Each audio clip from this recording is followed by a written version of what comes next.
Hi, we're here today with Craig Berkman, CEO and founder of Free at Last Coalition, a nonprofit. Craig, welcome. Thank you. It's nice to be with you, Ella. Thank you. Why don't you tell us how you got started in life and your rise in the business world? Well, I was fortunate when I was going to law school and graduate school at the University of California at Berkeley in the 60s to have a friend who was a chemical engineer. And he came up with an idea called vapor deposition, which radically transformed the world of electronics. And we started a company together called Applied Materials Technology. AMAT. AMAT is the stock symbol on NASDAQ. And there was just two of us when we started. And today the company has 36,000 employees, offices in 90 countries, and a market value of almost $250 billion. I saw the stock chart since inception, and it's pretty remarkable. Yes, it sure is. Been, been a number of stock splits since the company went public in 1972. I think you calculated it once for me that if you had put $100 in or $1,000 in back when it started, it would be. Yeah, if you put $1,000 in and never sold your stock and just kept the shares that kept multiplying through stock splits, it would be worth multiple millions of dollars today. A great retirement fund. And one thing that some of our viewers can do with their funds or their savings is donate to charity and give back. So I did want to bring up the nonprofit that you founded at the beginning of our interview so we could go into how you founded it and so we can go back to it throughout the interview as we tell the stories of your fascinating life. Well, thank you. It's the Free at Last Coalition is designed to try to bring an end to a public policy civil rights issue that most people are shocked to hear even exists in the United States.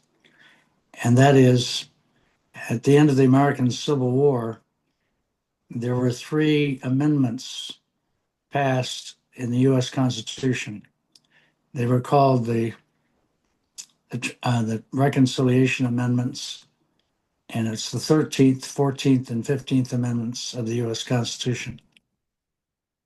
The 13th Amendment supposedly outlawed slavery, which was a major reason why the American Civil War was fought in the first place.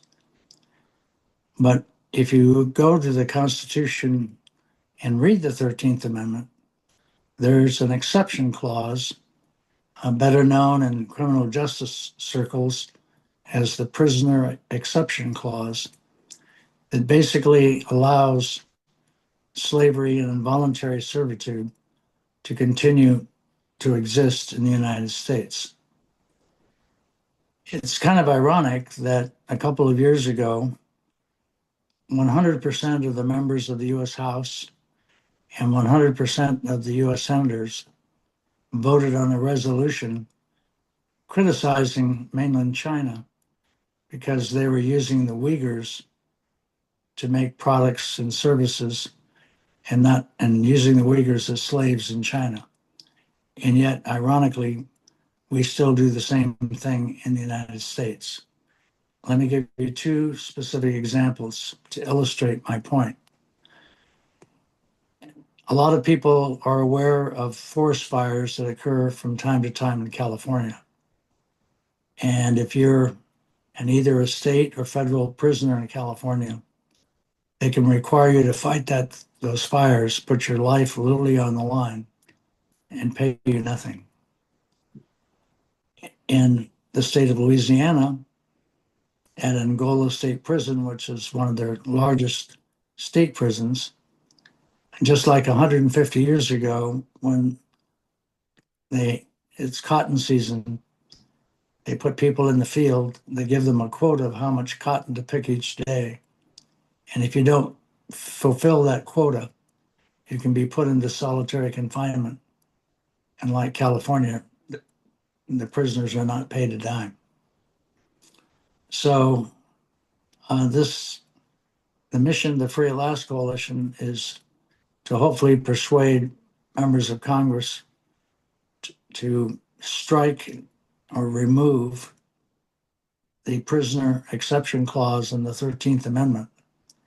And then it takes a 2/3 vote in the House and the Senate to pass it out of Congress. But then it goes to the state legislatures, and 3/4 of the state legislatures have to ratify it before it becomes effective as part of the Constitution. So this would be the 28th Amendment, if in fact it passed and became law. And we're really finishing the job that President Abraham Lincoln began in the 1860s. And do you think a Nobel Peace Prize or something on that level would be warranted? Do you think do you think the Nobel Peace Prize itself would be warranted for a political leader who takes the initiative and makes slavery fully illegal? Well, it's a very interesting question, Ella.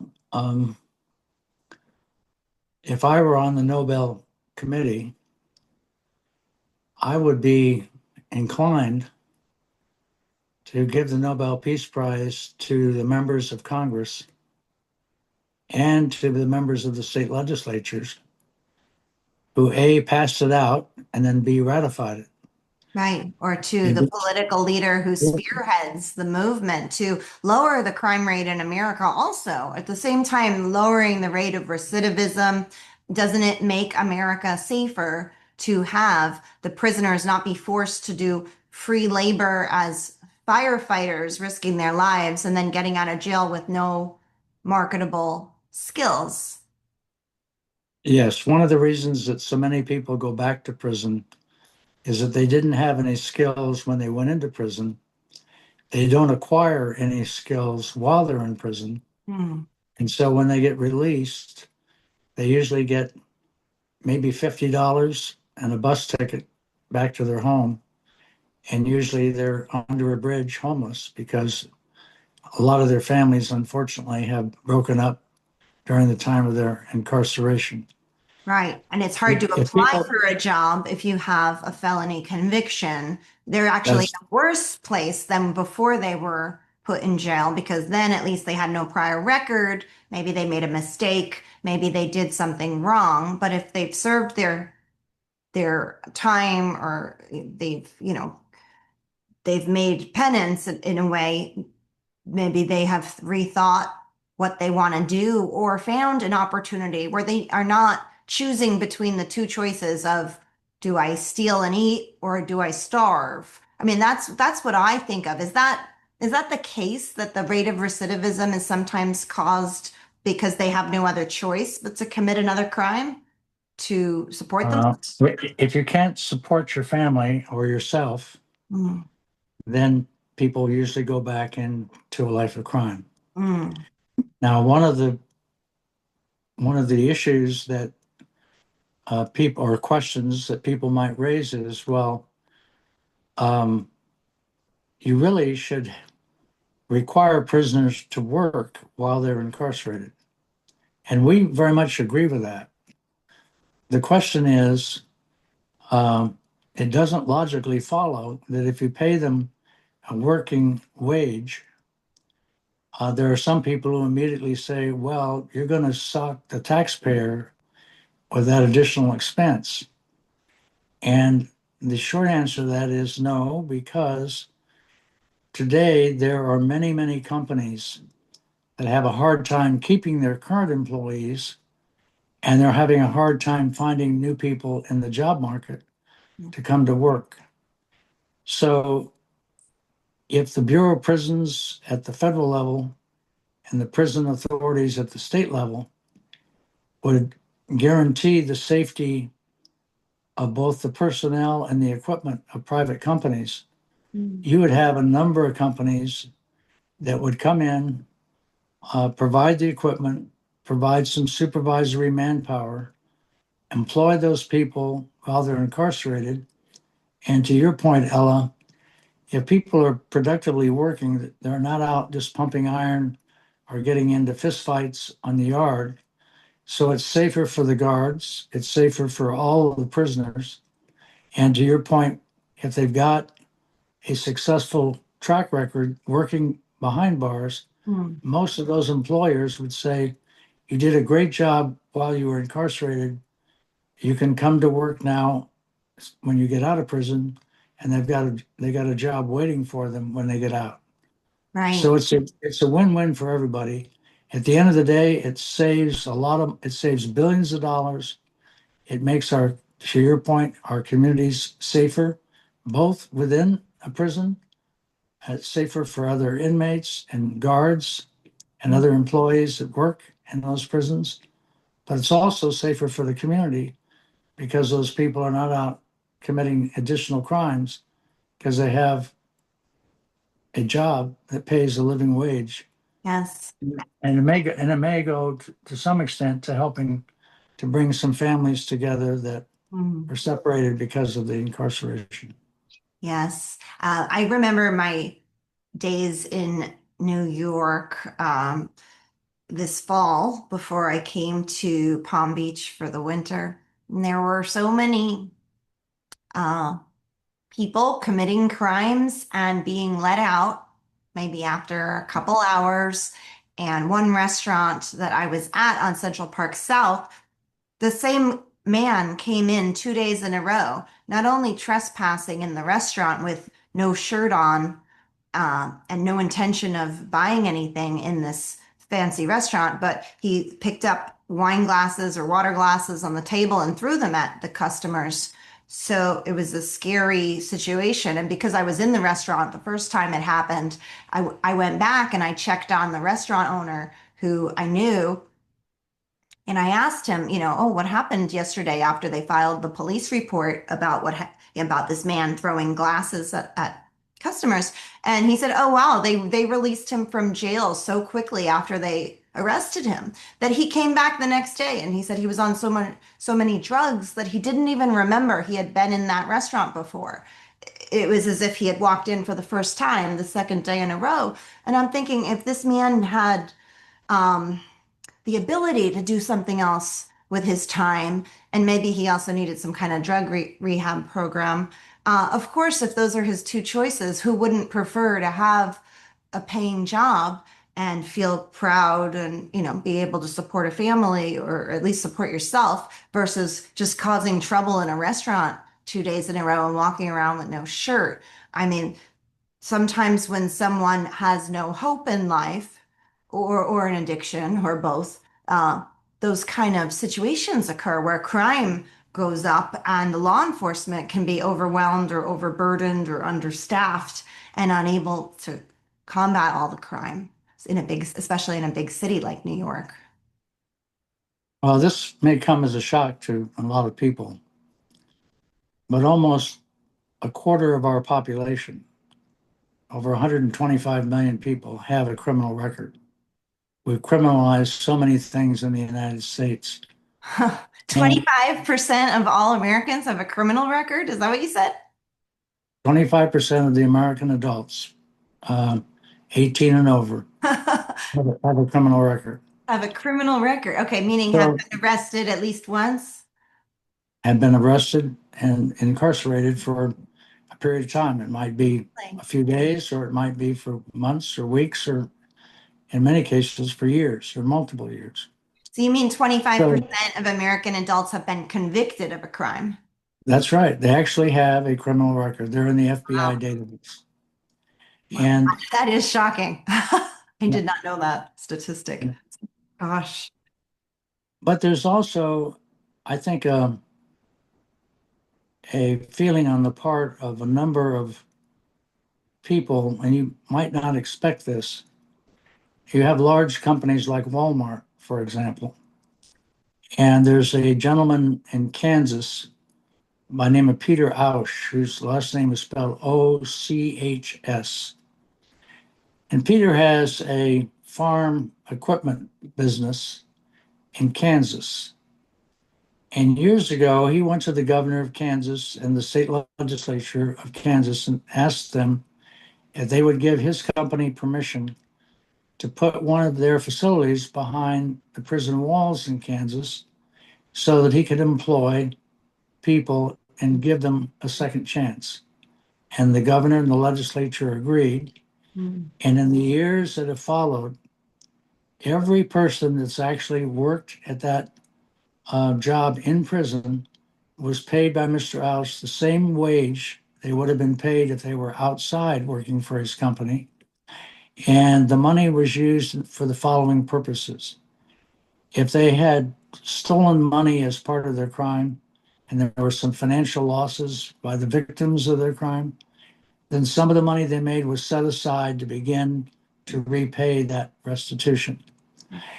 If they had a family that was destitute because they couldn't, some of that money would be sent to their families to help them get along in life without resorting to crime or going on welfare. And last but not least, there was some money set aside as a savings account for those prisoners. So when they got out, they weren't homeless and under a bridge, and Yeah. they could make a transition back to the community. Right. But here's the real kicker. Every one of those people that Mr. Ausch's company hired while they were incarcerated were offered a job with his company when they got out of prison. So they had a job waiting for them. And you know what? Not one of those former inmates has ever gone back to prison. There's Mm. zero recidivism Right. with respect to that population. Now, Walmart, to their credit, has hired a number of former felons to work in Walmart stores. So the private sector today in our country is really looking to find ways to retain their current employees Mm. and also to hire new employees as others retire, et cetera. And there's over 1 million people incarcerated in the country. So you've got this uh, nascent labor force totally unused that can benefit not only the families that I just talked about, but also help provide these employers with able-bodied people who can perform that work. Mm. So that's the hope, and I think most Americans say, slavery and involuntary servitude is morally wrong, and in our 250th anniversary as a nation, wouldn't it be great if this was the year that we ended slavery in the United States of America? Yes.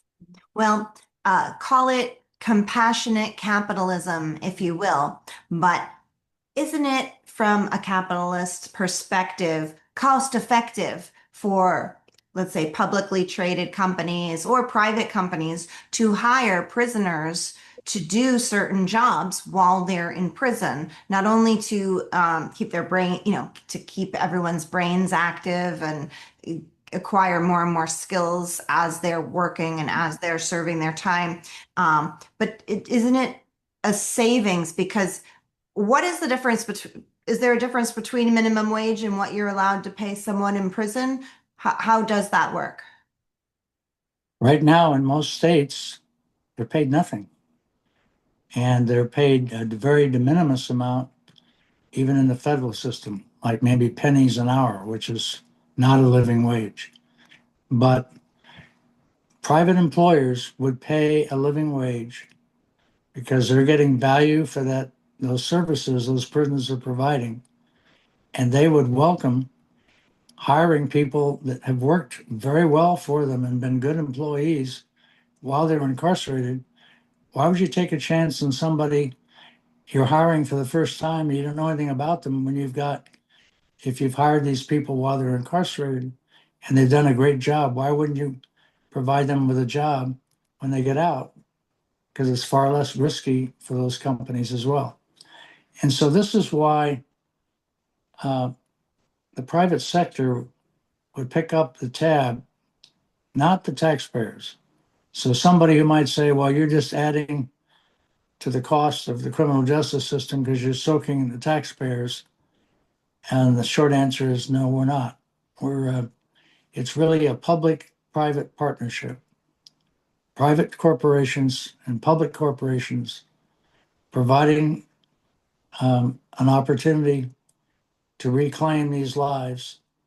And when they come out, as you made the point earlier in our conversation, Ella, uh, the community is safer inside, and the community at large is safer because these people aren't out trying to have to steal and go back to a life of crime because they can't support themselves.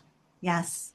And I believe it's the complete opposite of burdening the taxpayers to do this public-private partnership, because not only is the private sector paying the prisoners these wages and working with them, but also now the taxpayers are not paying for extra cops on the street as more and more crime and, higher rate of recidivism and the higher number of arrests, as that grows exponentially, that would burden the taxpayers. And this program, this idea, this bill that could pass to finally abolish slavery for good, this makes the taxpayers save money, ironically, and that's good news.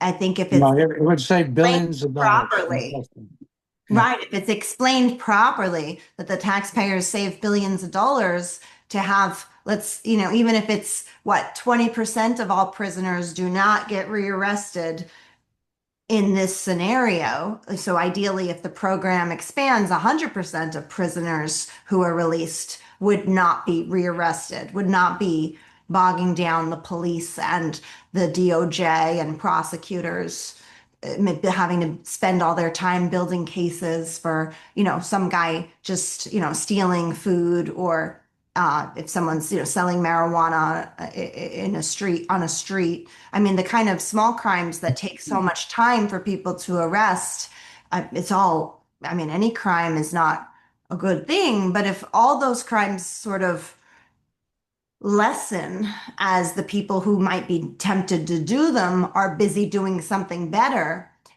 it's a win-win from the way I see it. Well, here's another interesting statistic that surprises most people when they hear it for the first time. America has 5% of the world's population, Mhm. but we incarcerate 25% of the total prisoner population in the world. Huh. We incarcerate more people in the United States than China and Russia combined. Hmm. And it's clearly a system that's broken. It's The inmates are not well served. The guards and others that work in prisons aren't well served. The public's not well served. The taxpayer's not well served. And again, this is not a bill. This is an amendment to the Constitution. That's right. I want to make sure that we use the right nomenclature. It's a constitutional amendment It would be rather than a bill. an amendment to the Constitution, the 28th, you said. If it became effective, it would be the 28th Amendment. Hopefully, it will become the 28th Amendment. And Yes, ma'am. let's go back to the beginning of your story as you were a young man. Tell us where you grew up and went to college and how you started in the business world. I've heard your stories before and I love these stories, so please share them with our audience. Well, I was born in the Midwest and I was raised most of my life on the West Coast in California and the state of Oregon. I have an undergraduate degree from Wheaton College in Wheaton, Illinois, which is a liberal arts college about 25 to 30 miles due west of Chicago. I had some special studies at the American University in Washington, D.C., and at Harvard up in Cambridge, Massachusetts. And then when I graduated with my bachelor's degree from Wheaton, I got a um, scholarship and was admitted to the Graduate School of Public Administration and the law school at the University of California at Berkeley. So I have 3 degrees: a undergraduate degree in economics, a master's degree in public administration, and a Juris Doctor in law. Mm. That was my formal education. During my undergraduate years, I enrolled in the ROTC program, and I served on active duty during the Vietnam conflict and went in as a lieutenant, came out as a captain, and was a decorated officer of the U.S. Army. And then I got involved in the entrepreneurial world. We mentioned applied materials earlier in this conversation, but I've done a lot of work in the medical device area. If anybody has ever had a port or a central venous catheter helping to administer chemotherapy because they're cancer patients, the chances are one of my friends who was an oncologist, Dr. Leroy Groshong, he was the inventor of the Groshong central venous catheter and the Groshong port. And it's my understanding there's been almost 1 billion people around the world who've had that port or catheter used to help them get their chemotherapy. Mm. Excuse me. What about But your background in private equity, finance, your KKR well, affiliation? for years, I ran a private equity fund, and in addition to investing in the semiconductor and medical device world, we did a number of projects in the cybersecurity area, a software, um, and uh, and then I had a dear friend and a mentor who was a two-term governor in Oregon, and he served 6 terms in the United States Senate. So he had 36 years in the U.S. Senate and 8 years as governor of Oregon. His name was Mark Hatfield. And in the 1960s, he introduced me to the first president of the United States that I met, and that was Dwight David Eisenhower. And I got to know General Eisenhower fairly well. Um, Saw him on a number of occasions at the Cochrane Ranch, where he and his wife Mimi lived during the wintertime, and then got to know Richard Nixon. I got to know Gerald Ford. I was Gerald Ford's campaign manager when he ran for election in his own right in 1976. Knew both George H.W. Bush and George W. Bush well, and obviously have known on a couple of occasions, been in Donald Trump's former home in Connecticut and saw him at the Trump Hotel in D.C. not too long ago. So, for a young man that came out of very modest means to have the privilege of not only meeting but knowing these presidents and flying on Air Force One and being to the White House on a number of occasions, it's been a remarkable career.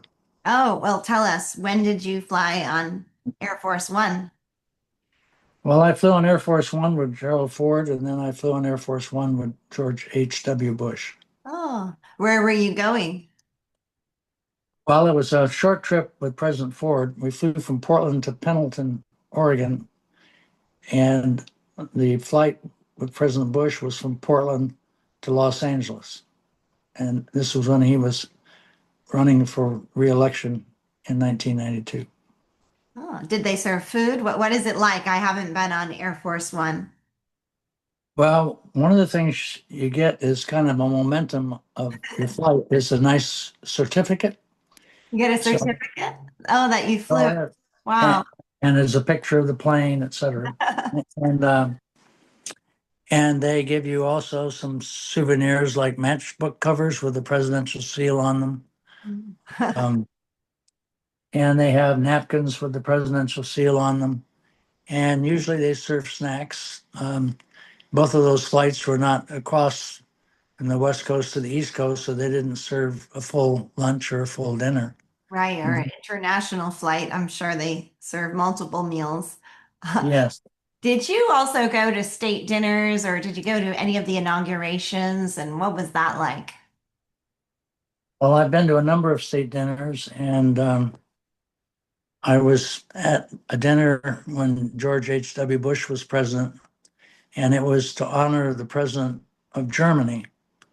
And there are the tables are round tables, and the visiting head of state sits with the first lady. In this case, it was Barbara Bush at her table, and the spouse, if there is a spouse of the head of state that's visiting, sits with the president of the United States at his table. And there's usually, I think I'm not sure if I remember this correctly, but I think there were tables of 10 people at each table. And at the night that I was at the state dinner for the president of Germany, I had the privilege of sitting at the president's table. And some of the people who were sitting there were Pete Domenici, who was the then U.S. Senator, Republican from um, from New Mexico, Jackie Joyner, who was a Black female Olympic athlete representing the United States, a man by the name of Heinz Prechter, who came to the United States from Germany, and he was the inventor of the sunroof for cars. Oh. He was sat there. Roger Moore, who was a star in the James Bond movies, was at our table. And and then there was one other person at the table, and that was the president and chief executive officer of Eli Lilly, a guy by the name of Randy Tobias. So that was a memorable experience. Did you know the other people at the table at the time? I I knew Heinz Prechter. He and I were pretty good friends, but I had not met the other people that I mentioned before. Did you do fundraising for politicians or how did you get into that world? Yes, I was a member.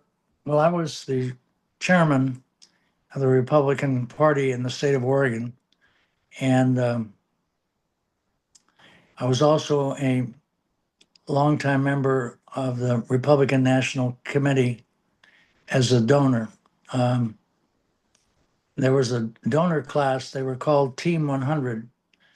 And these are people who were writing checks to the Republican National Committee for $100,000. This is in 1990s. So $100,000 is a lot of money today, but it's a lot more money in those days. And, and so in the course of being part of that Team 100 group, you met a lot of people from around the country. People like Henry Kravis, who started KKR, um, the gentleman who founded Home Depot, Oh, Ken Langone. who has who endowed the medical school at NYU. Yes, Ken Langone. Yes, Ken Langone was a member of that organization. He's a wonderful guy. Um, and you had other people like that who were involved, and so we would see each other and get involved in some people's primary campaigns when there was an open seat. So I helped, for example, one of America's great heroes, in my opinion, General Pete Dawkins. Pete was the highest decorated cadet to ever go to West Point. Um, he survived polio as a child, but in his senior year at West Point, excuse me, I've got a little cold. I'm trying to bottle here. Pete won the Heisman Trophy. He got a Rhodes Scholarship. He was top in his class. He was top in the entire cadet corps academically. He went on subsequently studying and getting his master's at Oxford. He then got his PhD from Princeton, and he ran for the U.S. Senate in 1988. And so I raised money for Pete for his campaign. And then Pete Dawkins helped build Citibank with Sandy Weil. And they took it to be one of the most prestigious financial institutions in the world. Yeah, And Pete and I became good friends, and we still are. And Pete's the chairman of our advisory board of the Free at Last Coalition. that's great. Uh, Those are some examples of people you kind of meet as a result of being involved in politics. and both of you are veterans. Yes, Pete was a major general in the Army, and he was in Vietnam, and I was trained during the Vietnam conflict, and I was an aide to a major U.S. Army general. Hmm. Remind me the story about you crossing paths. I believe it was when you were looking to intern or you were starting your first job. Who were the people you were trying to have meetings with, or what was that story that was sort of fortuitous? Do you remember what I'm referring to?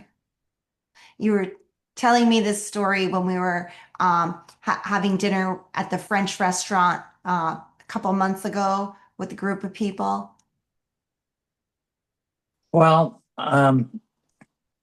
I started a number of technology companies in the course of my investment and entrepreneurial career, and we had a company that made high-speed brushless DC motors and the electronic drives that ran the computer industry. They were called disk drives.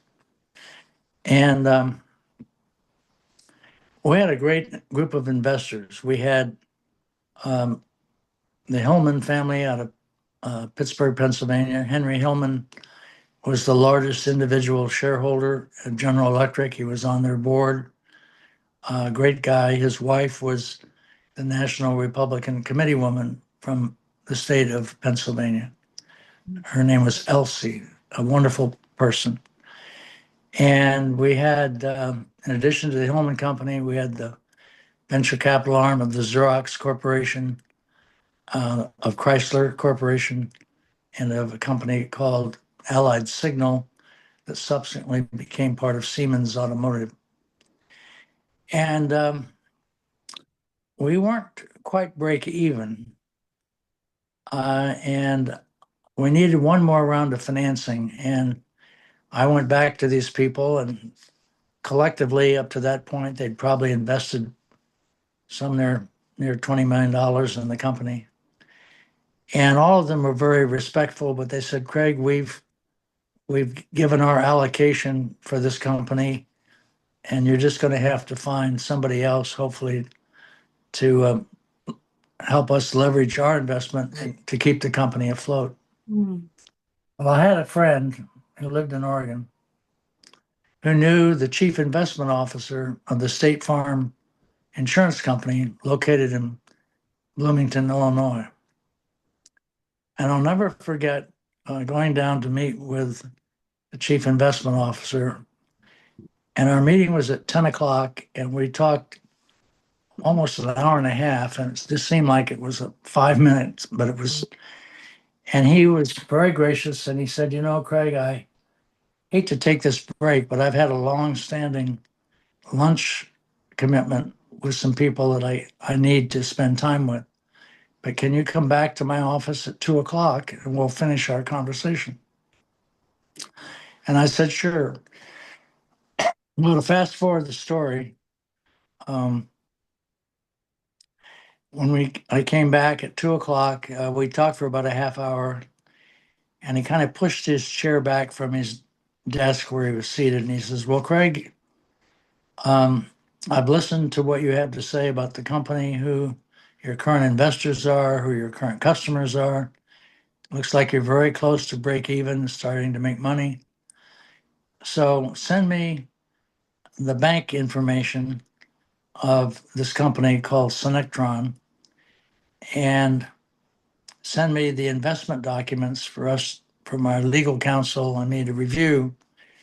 And if they meet our standard, we will wire $20 million to the bank account of Synectron Corporation."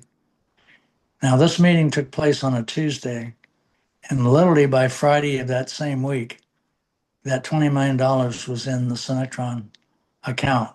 Mm. My board of directors and previous investors, they couldn't believe it. Frankly, I couldn't either.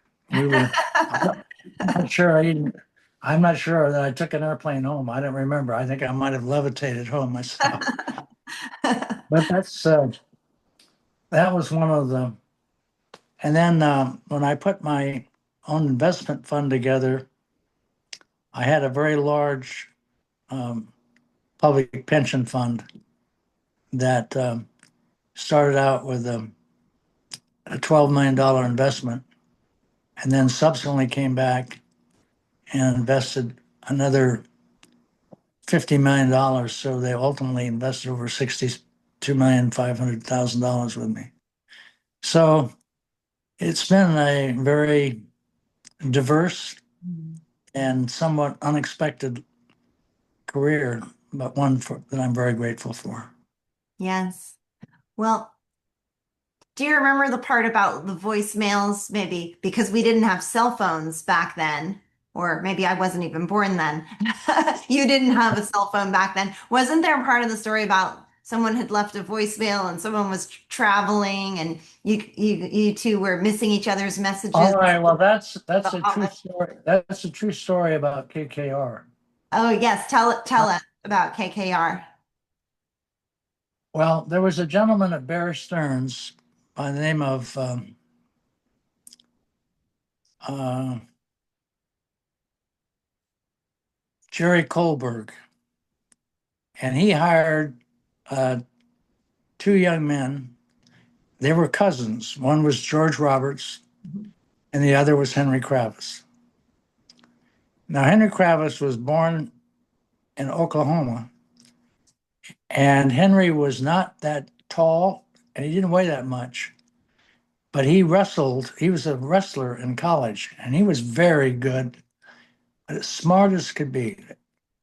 And his cousin, George Roberts, um, they both went to the Claremont, one of the Claremont colleges, which are small liberal arts colleges in the state of California. And when they got out, Mr. Kohlberg hired them at Bear Stearns. And in the time that they were working with him, after about 60 days, he was so impressed by these two young men that one day he asked them to have breakfast with him on a Saturday. And in the course of that breakfast, he described to them that he had an idea of creating what we now know as a private equity fund. And and he said, you know, you might think I maybe lost my marbles a little bit, but even though you guys are 35 years younger than I am, I would like you to be my equal partners. Wow. And they said to Mr. Kohlberg, well, how much do we have to invest? And he said, well, he said, my thought is we'll start the company with $180,000 investment. So each of us will have to put up $60,000. Well, Henry Kravis and George Roberts said, well, Mr. Kohlberg, we're very honored that you would extend this invitation, but we don't have anything approaching $10,000, let alone 60. How old were they? And they were in their 30s, 30s. maybe in the late 20s at They were the time. kids, young men.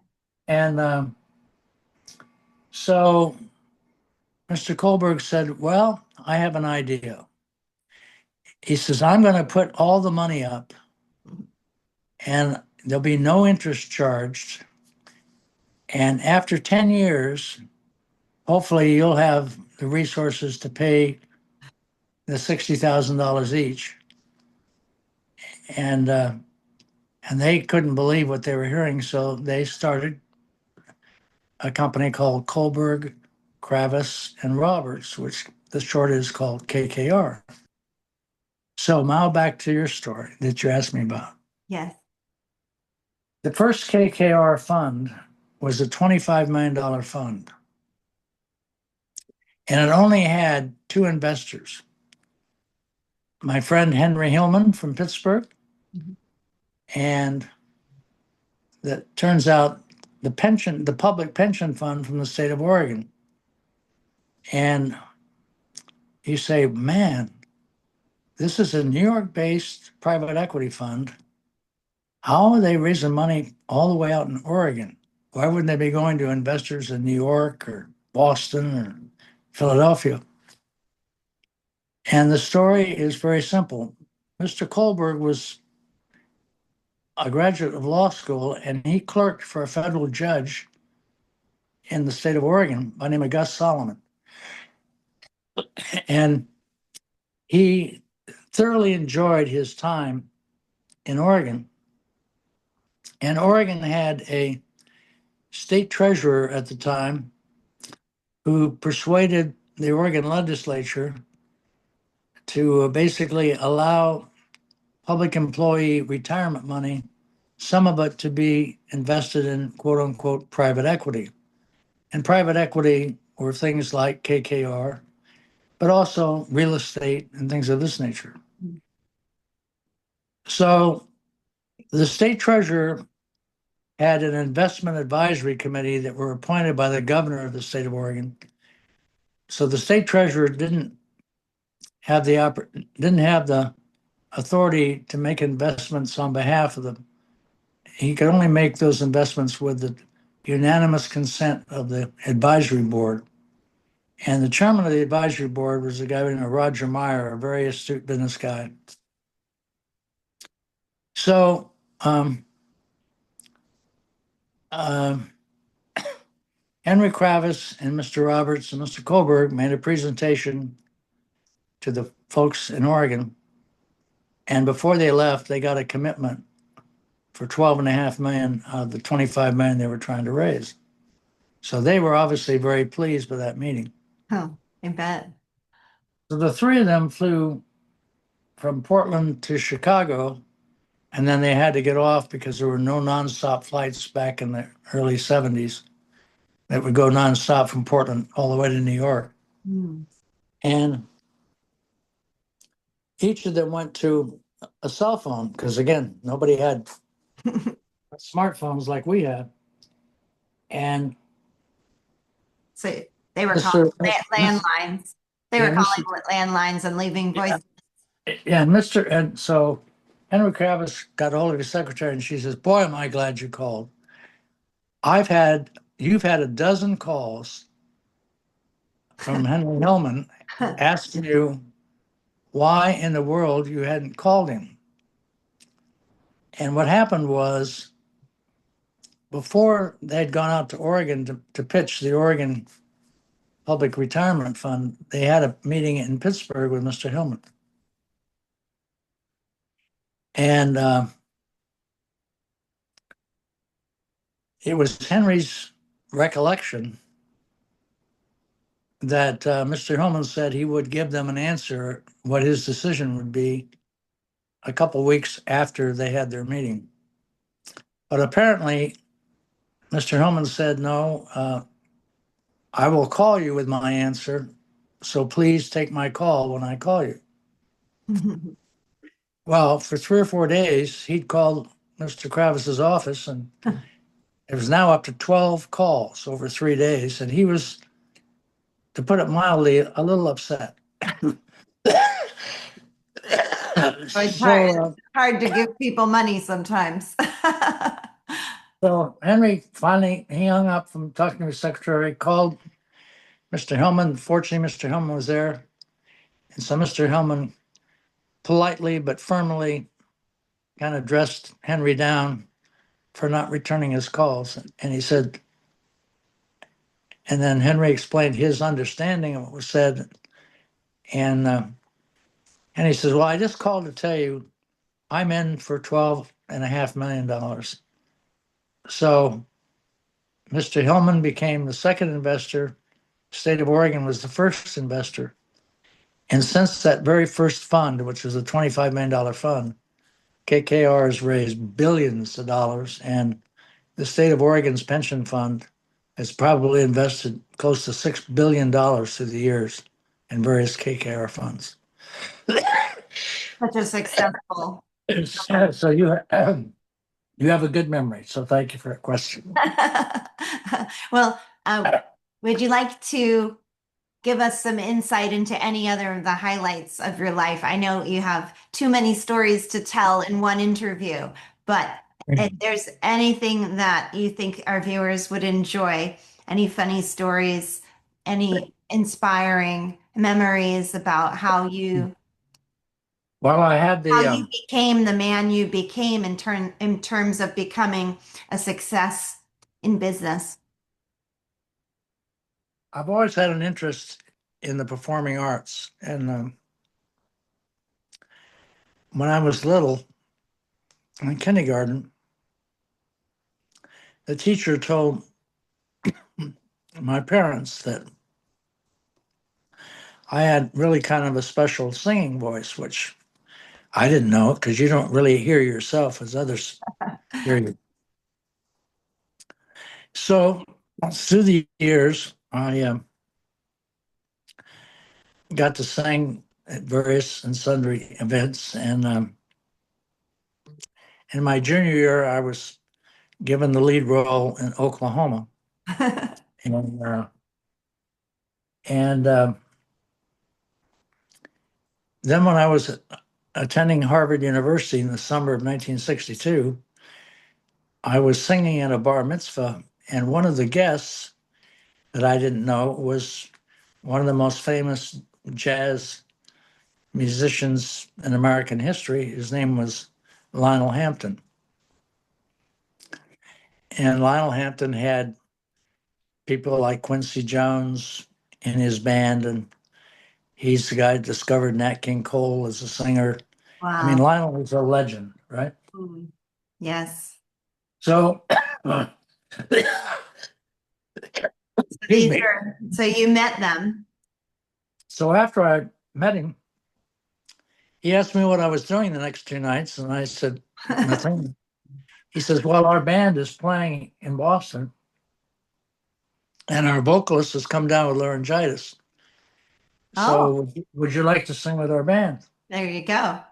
So that was the first time I sang with the Lionel Hampton Orchestra. And now to fast forward the story, in 1984, when President Reagan was reelected by an overwhelming majority of the voters of the United States and carried 49 of the 50 states in the Electoral College, they had the inaugural ball at the Hilton Hotel in Washington. And Lionel Hampton's orchestra was playing. And the White House asked Lionel Hampton, because normally the ball started off with the president and the first lady, just the two of them dancing to a song that they love. Right. Right. And the song they wanted to have the orchestra play was called Unforgettable, which people remember Natalie Cole singing that song, right? Beautiful song. So Lionel said, Greg, you're up. So I sang Unforgettable with the Lionel Hampton Orchestra while Oh, Ronald and Nancy Reagan were dancing on the floor. So that was a memory that I've been, and I sang with Lionel a lot of times, and sang with a guy by the name of Mel Brown, who was the drummer for Marvin Gaye and Diana Ross and the Supremes. A guy by the name of Leroy Vinegar, one of the great jazz bass players, and the son of Harpo Marx, Bill Marx, who's a composer, pianist in LA. So music has been a big part of my life, and George Herbert Walker Bush put me on the board of the Kennedy Center when he was president. So I've also had a career in the performing arts. that's wonderful. And our viewers may know we're having a fundraiser gala in Palm Beach, Florida, March 23rd to benefit the Free at Last Coalition, tax deductible donations to attend. And not only will it be a dinner event, perhaps we'll be lucky and Craig will sing for us. I, Well, if you don't if have you to commit right now. You could check with your agent. yeah, yeah.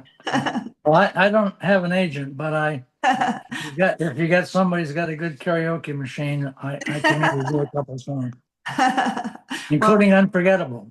yes. Well, we look forward to your speech at the fundraiser for the nonprofit Free at Last. And we all love and support the mission of the charity. I mean, who could disagree with making America safer and lowering crime and giving hope to people who need hope? I really can't imagine many people would oppose these notions. And what you've done is so brave to start this charity. And we look forward to seeing you there on March 23rd in Palm Beach at 6 p.m.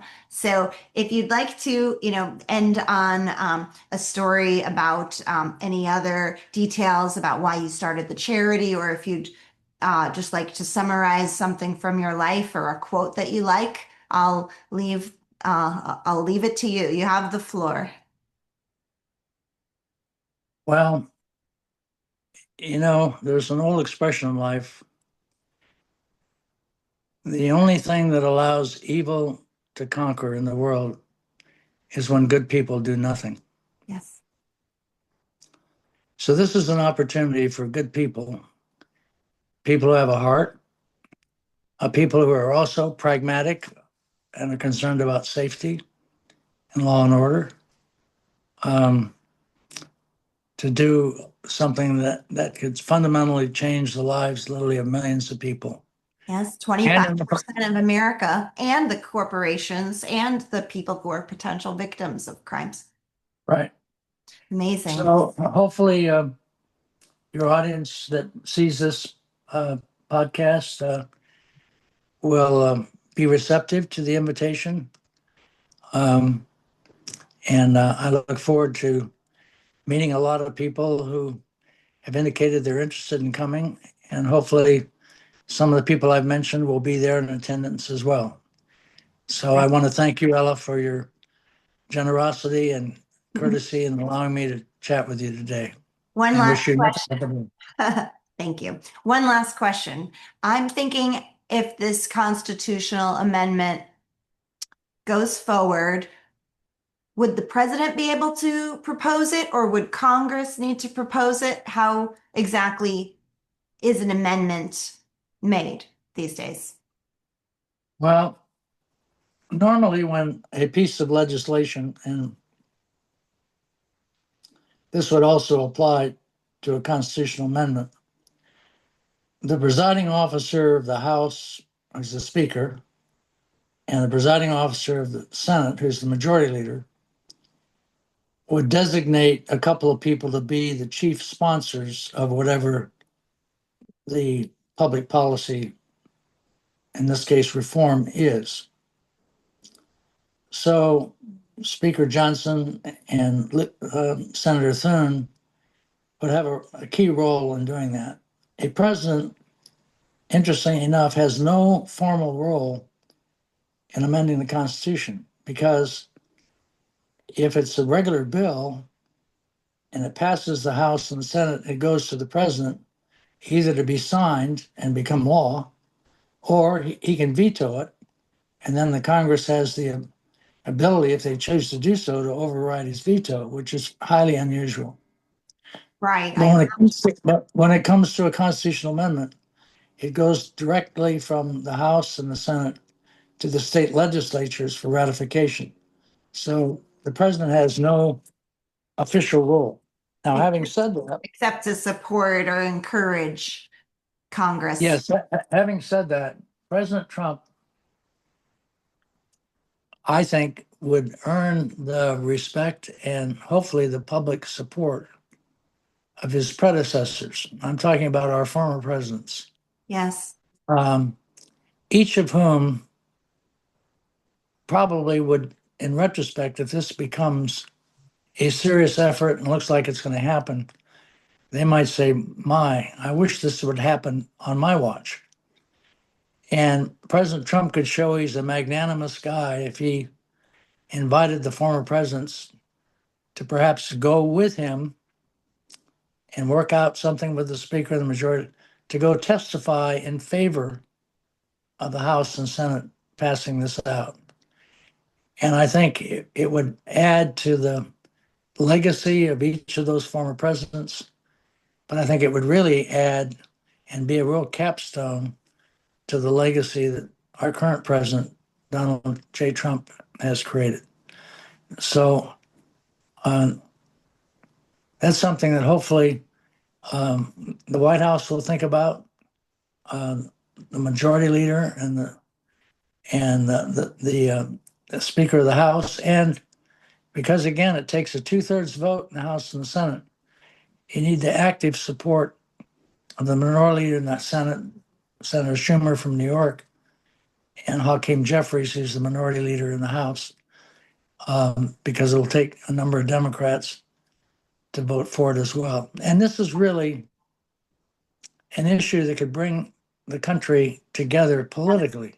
Yes, I can't see it not having bipartisan support because who's against lowering crime? Right. If you can lower crime and you can end slavery, I can't see anybody saying, no, I don't want to vote for that. Right. And I think it would be political suicide for somebody to stand up and right. tell a television network or a print reporter with a recorder, no, I'm happy that we have slavery. I think it'd be Would voted be out of highly, office. highly unpopular to say that or to feel that way. And no one is making money off of slavery these days because the prison system, as you said, you would save money, taxpayers would save money, corporations would save money. And if they hire groups of prisoners instead of, let's say, even, I don't know, groups of people they have to pay a certain amount to, they may be able to save some money and test out these new workers and train them, even things like AI. Certain certain skills could be taught to prisoners, even if they didn't have those skills, like technology and computers and AI. Some of those things are teachable, and Sure. classes are given on the computers that can be even given in prisons. So there's so much potential about what could be done. And I really look forward to watching you accomplish your mission and to watching the board and the team accomplish the mission of the Free at Last Coalition.